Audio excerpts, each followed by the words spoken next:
그러고 보니 너 이제 생일 생기네.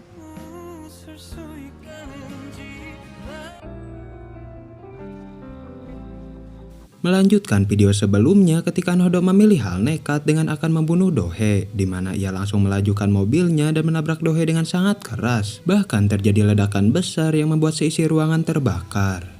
Jeong yang sangat panik langsung mencari keberadaan Dohe dengan melewati kobaran api, hingga ia berhasil melihat Dohe dengan keadaan tak sadarkan diri. Namun ketika akan menolongnya, Jeong tertimpa reruntuhan atap yang sudah hangus terbakar.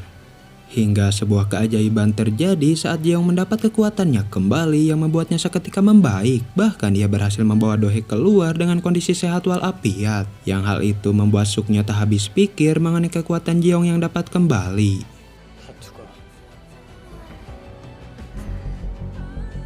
Setelah 30 hari kehilangan kekuatannya, Jeong akhirnya merasa hidup kembali menjadi sosok demon, yaitu makhluk predator puncak dengan kekuatan istimewa. Namun meski begitu, rasa cinta Jeong masih tetaplah sama, bahkan semakin bertambah.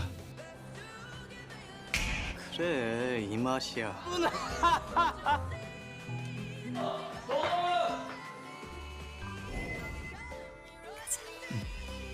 Jeong juga sangat senang karena dengan kekuatannya saat ini ia bisa melakukan banyak hal dan tidak ada lagi kata kekuatan melemah atau kehabisan daya. Namun meski begitu, Jeong tetap harus menyentuh Dohe untuk mengecas rasa cintanya.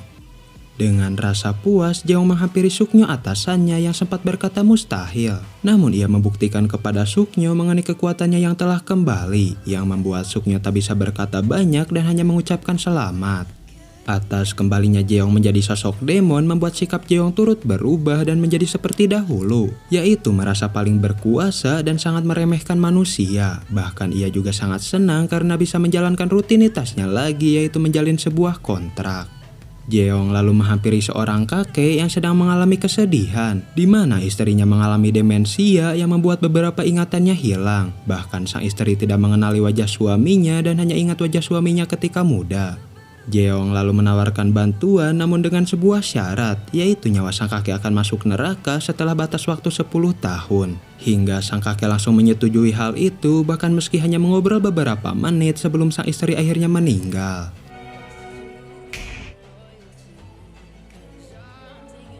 난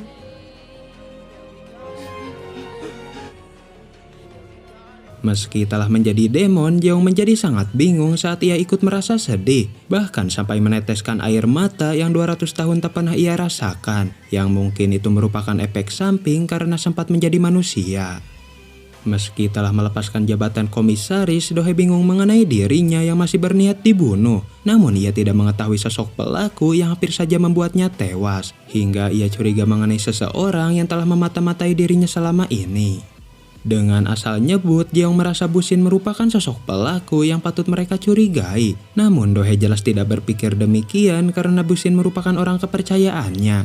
Namun melihat tingkah Busin yang aneh jelas membuat mereka curiga. Betapa terkejutnya Dohe ketika Busin bertemu dengan seseorang yang memberikan sebuah kardus, didukung dengan gerak-gerik mereka berdua yang terlihat mencurigakan. Hingga ketika akan digerebek itulah ternyata mereka adalah Bakyu dan Busin yang sedang berpacaran brutal. Bakyu lalu menjelaskan bahwa ia telah menjalin sebuah kasih bersama dengan Busin, bermula ketika mengantar Busin pulang saat dalam keadaan mabuk, hingga mereka melakukan ciuman pertama dan memutuskan untuk bersama. Jeong juga sangat terkejut karena Busin mengetahui sosok aslinya yang merupakan demon, karena ia dan Bakyu telah bercerita banyak mengenai kehidupan masing-masing. Namun karena Busin merasa kurang percaya diri, maka ia menjalin hubungan dengan rahasia. Melihat kemesraan itu jelas membuat Jeong tidak akan kalah. Bahkan ia langsung menerkam Dohe layaknya seekor serigala. Meski sudah menjadi demon, Jeong masih mendapat mimpi masa lalu saat ia menjadi manusia, di mana ia memberikan sebuah kalung salib kepada wanita bernama Wolsim, dan kini kalung itu berada pada Jeong yang selalu ia pakai setiap saat. Merasa aneh akan hal itu, Jeong menghampiri kediaman Suknyo untuk meminta penjelasan. Namun Suknyo menilai mimpi Jeong sebagai peristiwa yang sangat menyakitkan, karena Jeong pernah mencoba melupakannya namun kini ia mendapat ingatan itu kembali. Suknyo juga menjelaskan mengenai cara kerja sebuah takdir, yaitu ketika dua orang sudah terikat takdir maka mereka akan bertemu dalam bentuk apapun, karena takdir selalu berulang dan akan terus seperti itu. Tak ada angin, tak ada hujan, Nosuk tiba-tiba mendatangi Dohe untuk mengajak bekerja sama, sembari memberikan sebuah foto lama yang memperlihatkan orang tua mereka. Namun Dohe tidak menganggap serius hal itu dan memilih untuk mengabaikannya. Sembari melihat foto orang tuanya, Dohe bercerita kepada Jeong kejadian saat orang tuanya tewas, di mana hari itu merupakan ulang tahun Dohe yang menginjak tepat ke 11 tahun. Namun entah kenapa orang tua Dohe mendapat panggilan dari Nyonya Jo untuk mendatanginya ke kantor. Atas kepergian orang tuanya itulah membuat Dohe merasa sangat marah dan menyuruh orang tuanya agar cepat pulang. Namun naas orang tua Dohe malah mengalami kecelakaan yang merenggut nyawa mereka berdua, yang membuat Dohe menyalahkan dirinya sendiri karena menyuruh orang tuanya pulang cepat. Dohe lalu memeluk Jeong dan ingin agar Jeong mengabulkan sebuah permintaan, yaitu agar Jeong selalu ada di sisinya apapun yang akan terjadi, karena ia tidak ingin mengalami hal buruk lagi, yaitu kehilangan orang yang ia sayangi. 혼자 멀리 가버린다는 말 하지 마. Atas ledakan saat Dohe tertabrak membuat sebelah lengan Han mengalami sebuah cedera. Namun ia tidak membahas hal itu dan lebih penasaran kepada Jeong, yaitu perihal sosok asli Jeong yang merupakan demon. Dohe lalu bercerita mengenai Nosuk yang menemuinya tadi dan curiga bahwa Nosuk memiliki niat terselubung yang sedang ia rencanakan. Hingga Han menenangkan Dohe dan ia akan mencoba membantunya dengan akan menyelidiki hal tersebut. Dengan berlaga polos, Han datang menghampiri Nosuk dan berbicara mengenai berbagai hal. Bahkan Nosuk meminta bantuan Han untuk membuatnya akur dengan Dohe, yang langsung diiyakan oleh Han karena mereka adalah keluarga. Hingga saat izin ke WC, Han mengecek satu ruangan yang terlihat mencurigakan, di mana ia melihat sebuah benda aneh yang membuatnya merasa penasaran. Namun Nohdo datang ke tempat itu yang membuat Han sempat terkejut. Setelah mendapat beberapa informasi, Han langsung menelepon Dohe untuk memberitahukan sesuatu, yaitu perihal sebuah buku aneh dengan tulisan demon, yang tak lain merupakan buku Jeong yang sudah beberapa hari menghilang. Namun tanpa Han sadari, gerak-geriknya dilihat jelas oleh Nosuk yang memperhatikannya lewat CCTV. Atas informasi itu, Jeong langsung memeriksa rumah Nosuk untuk mengambil kembali buku demonnya. Namun ia tidak menemukannya walau telah mencari ke setiap tempat. Bahkan malah menemukan ponsel Giwang yang membuat mereka curiga mengenai Nohdo yang merupakan dalang dari pembunuhan yang terjadi. Sementara Nohdo yang sempat menabrak Dohe ternyata masih selamat namun mengalami beberapa luka. Ia juga merasa sangat marah mendengar Dohe yang masih tetap hidup. Dan untuk membayar kegagalannya, Nosuk menyuruh Nohdo menyerahkan diri ke polisi dan mengakui bahwa ia merupakan dalang dari pembunuhan yang terjadi. Seakan otaknya telah dicuci, Nohdo menuruti semua permintaan Nosuk yang membuat dirinya sangat tertekan. Bahkan ketika Dohe datang menemuinya, Nohdo mengaku bahwa ia merupakan sosok pelaku, yaitu yang telah membuat Nyonya Ju tewas yang membuat Dohe merasa shock berat. 네가 죽였다는 거야? 악마가 살거든. Tak hanya kepada Nohdo, Nosuk juga berlaku keras kepada Kim yang merupakan istrinya sendiri. Ia juga ahli dalam memanipulatif seseorang untuk tunduk patuh kepada dirinya. Bahkan ia bisa membuat seseorang merasa bersalah yang akan membuat mereka tertekan. Ketika Dohe akan pulang, dirinya dihampiri oleh Jin yang berniat meminta maaf karena ia sempat memberikan sebuah racun agar Dohe bisa mengorbankan dirinya. Namun kini ia mengerti bahwa Dohe merupakan segalanya bagi Jeong. Bahkan ia tidak cemburu lagi karena kebahagiaan Jeong juga merupakan kebahagiaannya yang sudah lebih dari cukup. 그렇게 괜찮은 사람이지 말라고요. Sementara Han masih bingung mengajak Jeong untuk berbicara santai, di mana sebenarnya ia merasa takut mengenai Jeong yang merupakan demon. Namun di sisi lain dirinya merasa lega karena Dohe bisa aman. Bahkan ia menyuruh Jeong untuk menjaga Dohe kapanpun dan dimanapun, karena ia sangat menyayangi Dohe yang sudah ia anggap keluarga. Bahkan di saat Han sudah mabuk parah, dirinya terus menyuruh Jeong agar selalu melindungi Dohe, yang membuat Jeong sedikit kesal namun mengerti akan kekhawatiran Han. Bahkan ia menyembuhkan lengan Han sebagai hadiah atas pertemanan mereka. 해마할 거야, 정구원.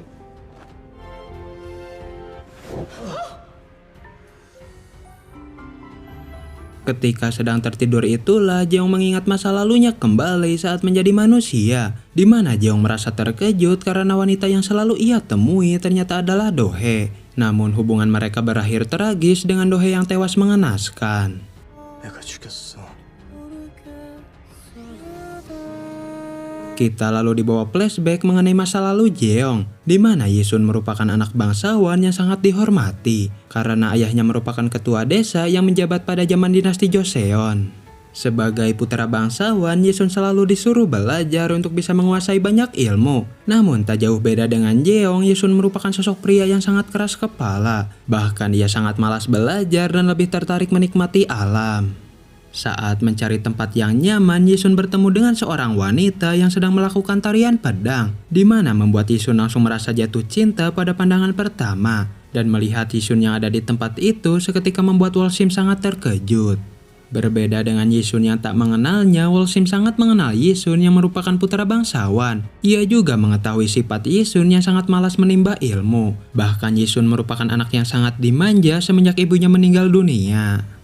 Namun ketika pengurus Yisun datang, Wolsim langsung bergegas pergi untuk kembali ke desanya. Hingga Yisun sempat terkejut ketika mengetahui sosok asli Wolsim yang merupakan seorang penghibur. Namun ia tak peduli akan hal itu dan akan berusaha mengenalnya. 월심. 무엇이 실례입니까? 미안하오. Untuk bisa dekat, Yisun berpura-pura sedang belajar tepat di pinggir sungai, yaitu tempat Wolsim mengasah tariannya yang sangat ia gemari. Meski awalnya terlihat canggung, mereka akhirnya bisa saling menerima seiring berjalannya waktu. 명부정 직원부에 쓴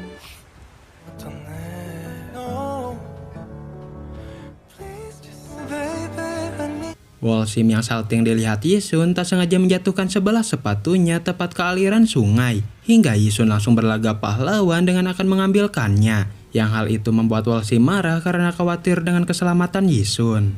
도련님! 찾았다! 이게 있으신 겁니까? 다시는 이러지 마십시오.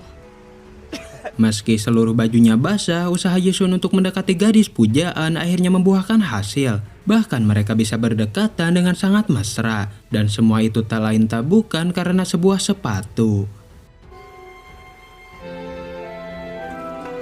Dengan sangat yakin, Yisun langsung mengungkapkan perasaannya bahwa ia mencintai Wolsim. Namun mendengar kata cinta membuat ekspresi Wolsim berubah. Karena cinta hanya akan membuat manusia menderita dan terjerumus ke jurang kehancuran.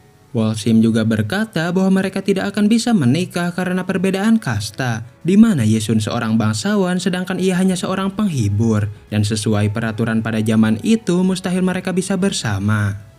Mendengar hal tersebut seketika membuat Yisun termenung, namun ia akan membuktikan kepada Wolsim bahwa cinta bisa menyelamatkan seseorang. Bahkan bila ia tidak bisa mengubahnya, ia rela terjerumus ke jurang kehancuran asalkan bisa terus bersama. 떨어지는 걸 막을 수 없다면 Betapa senangnya Yisun ketika ia mengetahui sebuah agama yang menganggap semua manusia setara, yaitu tidak ada nilai kasta yang membedakan satu dengan yang lain, di mana agama itu adalah agama Katolik yang masih sangat asing pada masa itu. Demi bisa terus bersama, mereka memeluk agama Katolik dan menjadi hamba yang taat, yaitu demi menghalalkan hubungan mereka yang sudah saling mencintai. Bahkan Yisun memberikan kalung salib dan berjanji akan menikahi Wolsim. 그렇지?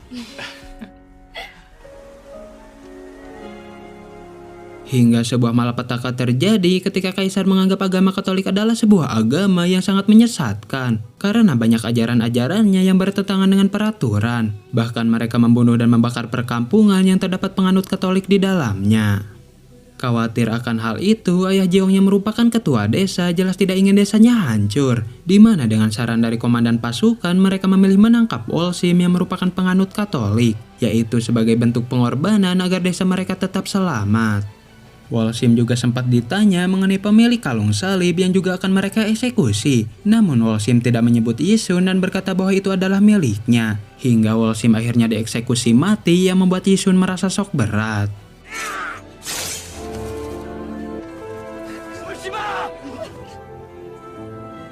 사람을 살린다는 거 Yisun yang dipenuhi dendam amarah berubah menjadi sosok iblis, di mana ia membantai semua orang dengan sangat membabi buta. Bahkan ia merasa bersalah karena mengajak Wolsim masuk agama Katolik yang malah membuatnya terbunuh. Hingga Yisun memilih pergi ke neraka agar tidak bertemu dengan Wolsim. Setelah mengingat semua itu, membuat Jeong sangat emosi dan membenci Suknyo sebagai Tuhan. karena kepercayaannya malah menjadi malapetaka yang menimbulkan penderitaan. Namun Suknyo merasa tak bersalah karena itu adalah penderitaan yang harus Jeong terima. Bahkan rasa dendam dan amarah itulah yang menjadikan Jeong sebagai sosok demon. Suknyo juga menyebut Jeong dan Do-hye yang sudah terikat sebuah takdir, yaitu mengenai takdir mereka berdua yang akan terus terulang. Yang membuat Jeong terkejut karena ia akan membuat Do-hye menderita persis seperti takdir mereka dulu. Persis seperti takdir mereka dulu. 세상에서 가장 위험한 걸지도 힘들게 할까봐. Jeong lalu bercerita kepada Bakyu mengenai semua yang terjadi, di mana Bakyu menyimpulkan bahwa pertemuan Jeong dan Do-hye bukanlah sebuah kebetulan, melainkan karena sebuah takdir yang menemukan mereka berdua, dan itu juga merupakan alasan mengapa kekuatan Jeong sempat berpindah. Berbeda dengan Nosuk, Kim sangat mencintai puteranya dan kasihan melihat penderitaan Nohdo. Namun ia tidak bisa melakukan apapun karena ia juga takut kepada Nosuk, yang membuat Nohdo merasa kecewa bahkan berkata bahwa sekarang giliran Kim yang akan merasakan penderitaan. 이제 당신 차례야. Nohdo yang sudah sangat tertekan memilih mengakhiri hidupnya sendiri yang membuat Kim sangat terpukul. Namun di sini terlihat bahwa Nosuk sangat ahli bersandiwara, bahkan masih menuduh Nohdo sebagai pelaku pembunuhan dan menyebut puteranya itu sosok monster. Meski pelaku pembunuh Nyonya Ju telah meninggal, Do-hye masih merasa hampa dan tidak merasa puas. Ia juga curiga kepada Nosuk yang seolah tidak mengetahui perbuatan Nohdo, padahal Nosuk merupakan ayahnya sendiri yang pastinya tahu banyak mengenai sang anak. Do-hye lalu mendatangi makam Nyonya Ju untuk mencurahkan isi hatinya, yaitu mengenai kematian Nohdo yang merupakan pelaku pembunuhan. Namun meski begitu, Do-hye belum bisa merasa lega dan masih ada yang mengganjal. Mereka lalu mengunjungi teater Sunwol yang akan mengadakan pertunjukan, di mana Jin yang sangat merasa bersalah berniat akan meninggalkan Korea, yaitu setelah menyelesaikan pertunjukan yang akan berlangsung hingga beberapa hari ke depan, dan memohon agar Jeong bisa terus hadir di saat-saat terakhirnya itu. Ketika melihat Jin menari, Jeong teringat mengenai masa lalu ketika ia bersama Wolsim. Bahkan ia langsung menangis sedih ketika mengingat peristiwa tragis tersebut. Hingga ia bercerita kepada Do-hye bahwa dulu ia telah membunuh banyak orang termasuk wanita yang sangat ia cintai. Karena takdir yang akan terus berulang, Jeong berterus terang kepada Do-hye bahwa ia takut membuat Do-hye menderita, yaitu seperti masa lalunya yang membuat Wolsim tewas terbunuh. Namun Do-hye berkata bahwa ia rela hidup menderita asalkan mereka terus bersama. Mendengar hal itu mengingatkan Jeong kembali mengenai perkataannya dulu, di mana hal itu membuat Jeong mendapat harapan baru untuk bisa terus bersama. Bahkan bila sudah ada takdir yang tertulis untuk mereka, Jeong bertekad untuk mengubahnya agar bisa berakhir indah. Scene beralih ke seorang pendeta yang sempat didatangi oleh Nyonya Ju, di mana Nyonya Ju bercerita bahwa ia telah melihat sosok iblis saat mengalami kecelakaan. Bahkan sang iblis yang ternyata adalah Jeong terlihat menghampiri korban kecelakaan dan tersenyum manis kepada dirinya. Jadi Jeong dan Nyonya Ju ternyata pernah bertemu pada beberapa tahun ke belakang. Namun mengapa Jeong tidak mengenali Nyonya Ju ya karena sebuah hal, yaitu pertemuan mereka yang sudah sangat lama dan kondisi wajah Nyonya Ju yang sudah menua. Ketika akan pergi ke kantor, Do-hye terlihat sangat senang karena Natal akan segera tiba. Bahkan Jeong yang sebenarnya membenci Natal ikut senang akan hal itu dan tidak sabar untuk segera merayakannya yang akan menjadi momen pertama mereka. Namun ketika berada di jalan terjadi sebuah kecelakaan yang membuat korban tewas di tempat. Yang hal itu mengingatkan Do-hye kembali saat kedua orang tuanya tewas. Bahkan Do-hye seketika bersedih ketika mengingat peristiwa pahit tersebut. Jeong yang merasa khawatir mencoba mengulik lebih dalam mengenai masa lalu Do-hye, di mana Han menjelaskan bahwa Do-hye merupakan anak ceria sebelum kematian orang tuanya. Namun semua itu berubah ketika orang tua Do-hye meninggal. Bahkan Do-hye menjadi sangat tertutup dan menjaga jarak dengan orang lain. Namun Do-hye mendapat kebahagiaannya lagi ketika bertemu dengan Nyonya Ju yang selalu menyayangi Do-hye bahkan mencintainya dengan sangat tulus. Namun kebahagiaan itu hancur kembali ketika Nyonya Ju meninggal dunia. Atas pengalaman itulah membuat Do-hye sangat merasa takut bila ia sedang mengalami kebahagiaan. Karena setiap ia di puncak kebahagiaan, tiba-tiba musibah akan selalu datang. Ibarat dibawa terbang ke atas langit lalu terhempas jatuh dengan sangat keras. Ketika sedang rapat kantor, Dohee berbicara mengenai promosi produk yang harus segera mereka lakukan, yaitu untuk memperkenalkan produk baru mereka berupa sebuah minuman. Dan setelah berunding cukup lama, mereka memilih Yayasan Sunwol sebagai tempat yang tepat. 정권. 우리 도희 하고 싶은 거 다 해. 오케이. Nosuk yang sudah menjadi komisaris berniat mengubah beberapa peraturan yang telah Nyonya Ju buat, seperti membubarkan komite-komite penting yang sudah lama bekerja di Mirae, karena Mirae sekarang dipimpin dirinya dan akan ia kembangkan dengan caranya sendiri. Ketika Dohee sedang tertidur, Jeong melihat raut wajah Dohee yang merasakan kesedihan, di mana Dohee sedang bermimpi buruk mengenai dirinya yang kesepian, yaitu atas kepergian orang-orang tersayang yang sangat ia rindukan. Namun Jeong datang ke mimpi Dohee dan mencoba untuk menenangkannya. Bahkan ia mengajak Dohee pulang untuk bertemu orang-orang yang ia kasihi. Hingga betapa terharunya Dohee karena ia bertemu orang tuanya beserta dengan Nyonya Ju dan menghabiskan malam dengan bahagia. 이건 제일 위에 다는 거. 도희야. 엄마.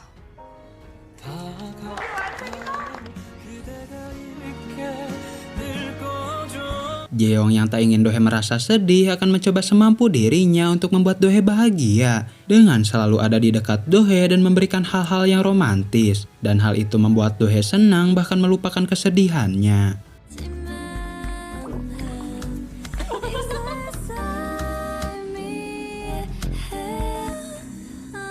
Jeong yang mengalami pembakaran spontan bergegas mencari manusia sengsara yang ingin menjalin sebuah kontrak. Namun sekarang ia akan memilih orang jahat yang merupakan sampah masyarakat, di mana ia berhasil mendapatkan seorang penipu sebagai target yang tepat.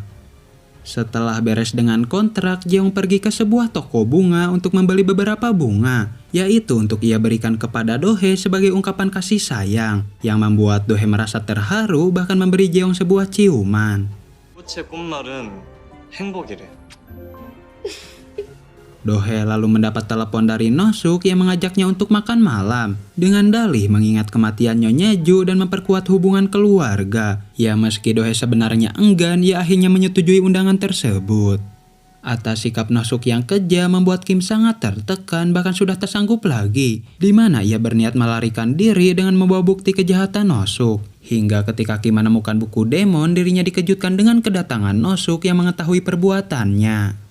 Ketika seluruh keluarga hadir, Jeong melihat luka pada lengan Kim yang membuatnya langsung peka, yaitu mengenai sebuah masalah berat yang sebenarnya sedang Kim alami. Bahkan perkumpulan keluarga terlihat dingin karena mereka yang saling bermusuhan. Ternyata Nosuk memiliki niat lain di mana ia meminta bantuan mereka semua untuk memberikan saham perusahaan mereka. Yang hal itu membuat Han, Dohee, dan Suhan jelas menjadi sangat terkejut. Bahkan mereka langsung menolaknya dan bergegas pergi meninggalkan tempat tersebut. Saat di dalam mobil, Dohee merasakan mual-mual yang membuatnya ingin muntah. Bahkan Jeong dibuat khawatir ketika melihat kondisi Dohee. Dan apakah hal itu merupakan tanda kehamilan? Entahlah, hanya sutradara yang tahu. 내가 체한 것 같아. 진행시켜. Mengetahui komite Mirae banyak yang dibubarkan jelas membuat Dohee merasa sangat marah. Karena itu dibuat oleh Nyonya Ju yang bekerja keras mengembangkan grup Mirae. Bahkan akan menyiksa banyak karyawan yang telah mengabdikan diri mereka. Di sini juga Dohee tersadar mengenai pelaku pembunuhan Nyonya Ju yang tak lain adalah Nosuk, yaitu demi menjadi pemimpin perusahaan yang telah lama diincar oleh dirinya. Bahkan Nosuk mengakui hal tersebut dan menceritakan semua yang terjadi. Nosuk juga mengungkapkan hal mengejutkan mengenai kematian orang tua Dohee, di mana disebabkan oleh Nyonya Ju hingga membuat orang tua Dohee meninggal. Dan Dohee yang mendengar hal itu seketika langsung mematung. Sementara di sisi lain, Jeong terlihat mengawasi Kim yang dikurung di sebuah ruangan, yaitu karena Kim sudah mengetahui banyak mengenai kejahatan yang telah Nosuk lakukan. Hingga Jeong datang menghampiri Kim dan mengajaknya untuk bekerja sama. Jeong lalu berkata bahwa ia hanya ingin buku demon kembali yang pastinya Kim ketahui. Bahkan ia mengetahui penderitaan Kim yang sudah sangat tertekan. Dan bila Kim membantunya mendapatkan buku demon, maka ia akan menyelamatkan Kim dari neraka yang sedang menjeratnya. 죽이려 한 것도 악마예요. Dohee yang tidak percaya menganggap Nosuk telah berbohong mengenai kematian orang tuanya. Namun Nosuk memiliki sebuah bukti berupa rekaman suara, yaitu ketika orang tua Dohee bertengkar dengan Nyonya Ju akibat perusahaan Mirae. Tepat saat ulang tahun Dohe yang ke-11, orang tua Dohe dipanggil oleh Nyonya Ju untuk segera datang ke kantor, yaitu mengenai dana investasi yang akan grup Mirai dapatkan. Namun dengan syarat di mana Nyonya Ju harus membuat kebijakan baru yang akan menyengsarakan banyak karyawan. Ayah Dohe yang tidak setuju mencoba melarang Nyonya Ju untuk tidak melakukannya. Bahkan ia mengancam melaporkan kejahatan Nyonya Ju yang sudah merugikan banyak orang. Hingga Nyonya Ju yang sudah dirasuki iblis langsung mengejar orang tua Dohe yang akan melaporkan kejahatannya. Namun naas karena kecepatan yang sangat tinggi membuat mobil ayah Dohe tak terkendali. Bahkan terguling ke pinggir jalan yang membuat mereka akhirnya tewas.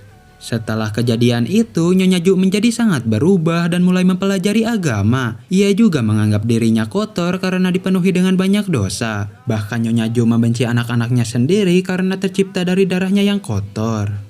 Dohe yang tidak bisa menerima kenyataan langsung mencoba menghentikan Nosuk untuk berhenti berbicara. Namun Nosuk malah menjadi-jadi bahkan berniat membunuh Dohe karena ia akan menjadi jahat sesuai keinginan dari sang ibu.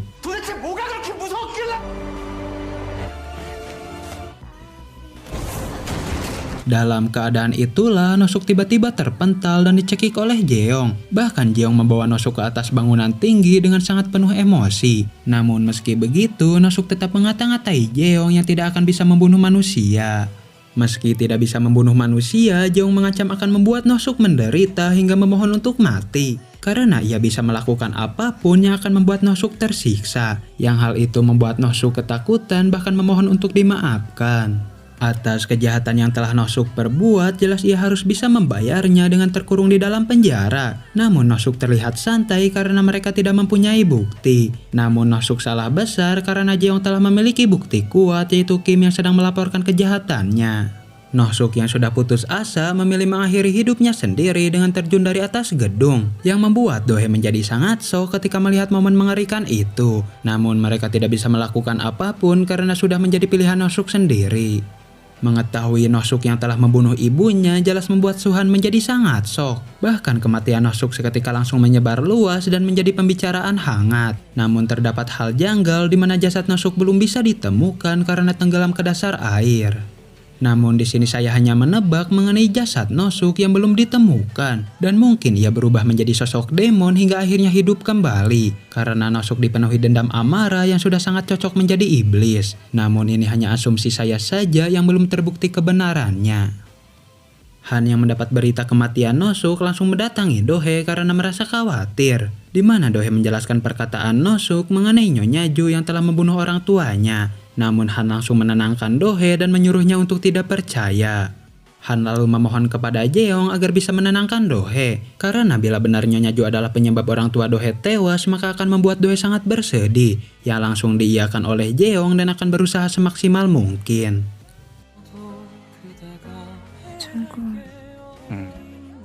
도희. Meski ragu, Dohe terus terpikir mengenai perkataan Nosuk perihal kematian orang tuanya. Bahkan kasih sayang Nyonya Ju merupakan sebuah cara untuk menghapus dosa-dosa masa lalu, di mana hal itu terus menghantui pikiran Dohe yang masih belum bisa ia terima. Ditemani oleh Jeong, Dohe mengunjungi kediaman Nyonya Ju untuk mencari beberapa petunjuk, hingga ia melihat sebuah Alkitab yang selalu Nyonya Ju bawa, yang mengingatkannya kepada seorang pendeta yang sangat sering Nyonya Ju temui. Mereka lalu ke gereja untuk bertemu dengan sang pendeta, karena Dohe yakin bahwa Nyonya Ju sudah bercerita banyak mengenai kebenaran yang sesungguhnya, yaitu lewat jalur pengakuan dosa yang pastinya pendeta ketahui. Ketika melihat Jeong, pendeta merasakan sesuatu yang membuatnya sempat terdiam. Begitu juga dengan Jeong yang merasa tidak nyaman. Bahkan ia tiba-tiba tidak menyukai sang pendeta tanpa alasan yang pasti. Dohe lalu mengungkapkan niatnya di mana ia ingin mengetahui sesuatu tentang masa lalu Nyonya Ju, di mana hal itu sudah disadari oleh sang pendeta yang telah menunggu kedatangan Dohe, karena Nyonya Ju sudah menceritakan semuanya dan menyuruh sang pendeta untuk memberitahu Dohe. Tepat ketika pengakuan dosa, Nyonya Ju mengungkapkan isi hatinya yang dipenuhi dengan ketakutan, yaitu mengenai kejahatan masa lalu yang akan menyakiti Dohe. Bahkan ia tidak berani berterus terang karena takut tidak akan mendapatkan maafnya. 자신을 도와주세요. 그땐 위험한 게 아니니까 그러는 겁니다. Seperti yang kita ketahui, Nyonya Ju sempat bertengkar dengan ayah Dohei yang membuat emosi Nyonya Ju bergejolak. Bahkan ia layaknya iblis yang berniat menghentikan ayah Dohei. Hingga akhirnya terjadi sebuah kecelakaan yang membuat mobil ayah Dohei terguling. Ayah Dohei yang tersadar melihat istrinya yang sangat ia cintai telah tewas akibat benturan. Sementara dirinya masih bisa selamat meski mengalami beberapa luka. Hingga dalam kondisi itulah Jeong datang menghampiri ayah Dohei yang sudah tidak berdaya. Namun di sini diketahui bahwa Jeong bukan ingin menjalin kontrak melainkan akan menagih kontrak. Di mana ayah Dohei sempat menjalin sebuah kontrak tepat ketika 10 tahun yang lalu. Dan ia langsung menyeret arwah ayah Dohei ke neraka sesuai perjanjian yang telah mereka jalin. 심장마비쯤으로 하자.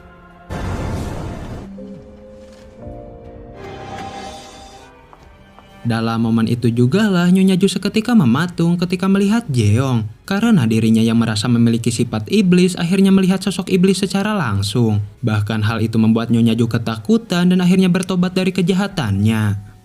내가 들어줄까? 악마로구나. Mendengar semua kenyataan tersebut jelas membuat Dohei merasa terkejut. Namun ia mencoba terlihat baik-baik saja saat bertemu dengan Jeong. Namun Jeong jelas mengetahui ada hal ganjil yang sedang Dohei sembunyikan.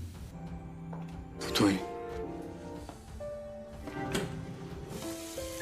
Tepat di rumah, Dohei menangis sejadi-jadinya akibat kenyataan yang baru saja ia terima, yaitu mengenai Nyonya Ju dan Jeong yang merupakan dalang dari kematian orang tuanya. Bahkan Dohei tidak tahu harus bersikap bagaimana karena bingung dengan situasi yang sedang ia hadapi. Jeong yang mendengar tangisan Dohei belum mengetahui yang sebenarnya terjadi, namun ia jelas bersedih melihat kesedihan yang Dohei alami. Hingga untuk mengetahui itu semua, Jeong mendatangi sang pendeta untuk mengetahui apa yang mereka bicarakan.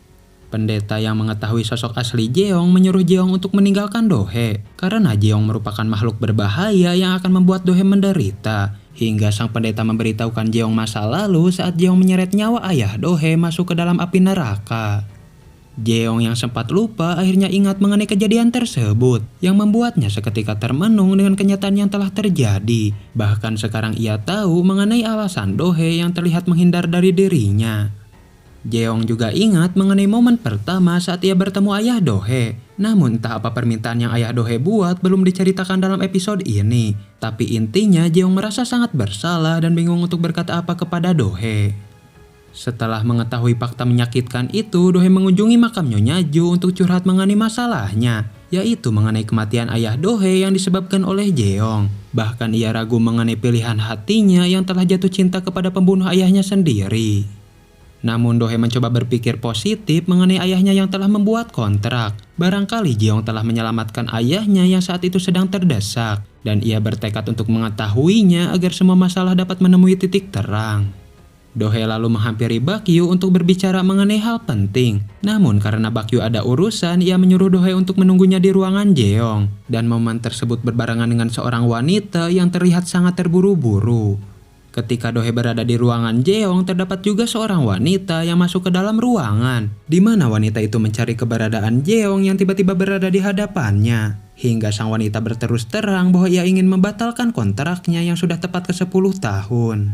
Bahkan dengan sangat panik, sang wanita akan memberikan seluruh uangnya dan apapun yang Jeong inginkan. Namun Jeong tidak membutuhkan itu semua dan hanya ingin nyawa dari sang wanita. Hingga ia menunjukkan kekejaman sosok demon dengan menikmati detik demi detik ketika sang wanita tewas. Dohei yang melihat kejadian itu jelas menjadi sangat shock karena bisa-bisanya Jeong berlaku kejam dan menikmati penderitaan orang lain. Bahkan Dohei sangat terkejut ketika mengetahui seluruh jam di ruangan itu yang merupakan waktu hidup orang-orang, termasuk jam hidup ayah Dohei sendiri yang pernah tertara hingga akhirnya tewas.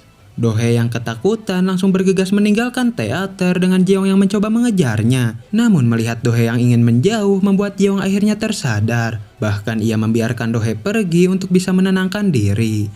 Dohei lalu curhat kepada Han mengenai masalah yang sedang ia alami. Karena orang-orang yang sangat ia sayangi ternyata adalah neraka bagi dirinya. Bahkan ia bingung mengenai perasaannya yang mencintai sekaligus juga membenci. Jeong lalu menemui Suknyo dan bercerita mengenai semuanya, di mana ia mengakui perkataan Suknyo bahwa takdir akan terus berulang, dan sekarang itu sudah ia rasakan, yaitu penderitaan yang terulang kembali. Di sore itu juga Jeong memberanikan diri menemui Do-hae untuk mengajaknya jalan bersama. Namun suasana tidak seperti biasanya, bahkan terlihat sangat asing. Karena Do-hae memperlihatkan senyum palsu padahal dipenuhi rasa ketakutan. Jeong yang tak ingin Do-hae menderita memutuskan untuk mengakhiri hubungan mereka dan menyuruh Do-hae untuk menyelamatkan diri. Karena Jeong merasa bahwa dirinya adalah neraka yang akan membuat Do-hae menderita. Hingga Jeong akhirnya benar-benar pergi yang membuat Do-hae merasa sangat bersedih.